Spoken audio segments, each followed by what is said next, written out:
CRC news کی طرف سے سیالکوٹ شہر میں 13 سالہ مسیحی بچی ثانیہ امین کو زبردستی مذہب تبدیل کر کے ایک مسلمان مرد کی دوسری بیوی بنا لیا گیا۔ 4 اپریل بروز جمعرات 13 سالہ ثانیہ امین اپنے گھر سے اس وقت لاپتہ پائی گئی جب اس کی بہنیں گھریلو ذمہ داریوں میں مصروف تھیں اور اس کے والدین قریبی قصبے میں کسی خاندانی رشتہ دار سے ملنے گئے ہوئے تھے۔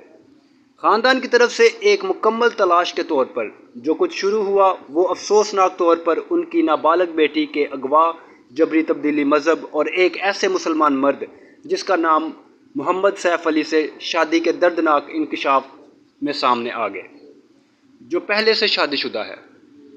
ثانیہ کے والد امین مسیح تھانہ صدر سیالکوٹ گئے اور اپنی بیٹی کی گمشدگی کی رپورٹ درج کروائی، جس میں محمد سیف علی، شرجیل علی اور محمد سلیمان کے خلاف FIR کروائی گئی۔ ثانیہ کے والد کا کہنا ہے، میری بچی نابالغ ہے، میری اعلیٰ حکام سے گزارش ہے کہ ہمیں انصاف دلوایا جائے۔